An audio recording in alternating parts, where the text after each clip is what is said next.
the tiny bodies curled up next to mine, that reminded me of their appearance in the night, and of what they'd said. Then the visit stopped just as they'd begun, suddenly and without explanation.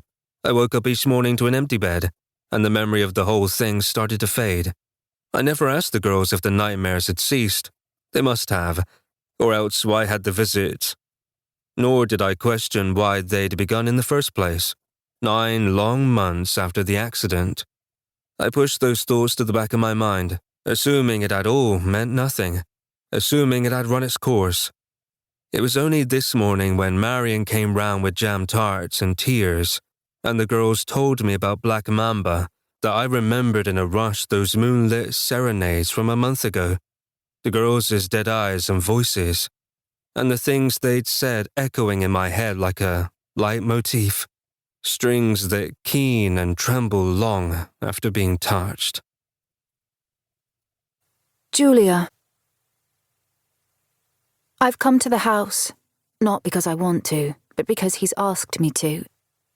Hart House, number 4 Allington Square, London. The house where I grew up. I loved it once, as we all did, and part of me still does. My happiest memories are connected to this house, as well as the most frightening, which makes for what people in my profession call a compound emotional response. In every room, the walls are pale and blank, but they bear in my mind's eye the imprint of 1,000 smiles, a palimpsest of all the birthdays I've celebrated within them, nearly 100, for no fewer than 7 people. 2 of those people are dead now. I see them in the walls here too. Alfie opens the front door with a soft smile.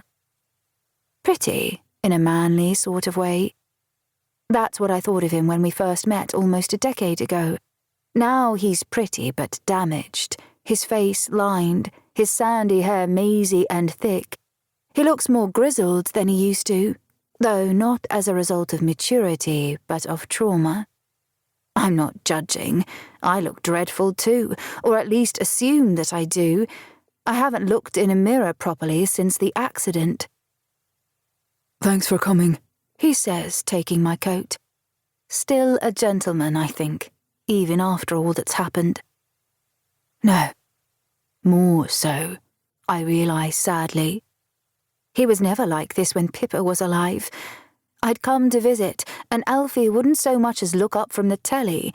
He'd just call out cheerily from where he lay on the sofa, one twin tucked beneath each brawny arm, and jut out his cheek for me to kiss.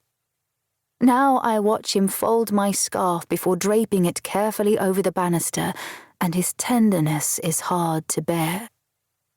We move into the kitchen, and I distract myself by looking at the girls' latest drawings pinned to the fridge by magnets. "They're in bed," I hear him say. I nod without turning. Sylvie has drawn a whirl of falling petals with hard black outlines and softly smudged interiors.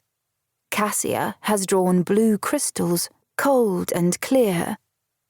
The girls' names in the far corners are calligraphed with letters that put my own crabbed scrawl to shame. I brush my hand reverently across the paper. It's dark outside and cold in the kitchen. I hear the clink of mugs, the flick of the kettle. Alfie's brewing tea. Normally when we're together we drink, really drink, but not tonight. Today is the 1st of the month, just like the day of the accident. Wine would feel inappropriate, as it often does when you need it most. I assume he needs it. Maybe that's just projection. I should try to find out. "How are you?" I ask, keeping my back turned. "Fine," he answers, speaking into the sink. His voice is flat, unreadable, but I don't argue. For all I know, it might be true, on most days at least. I'm fine most days too. The anguish has finally eased. I know instinctively that he's at his worst when he's around me, just as I'm at my worst when he invites me to Hart House. He pauses.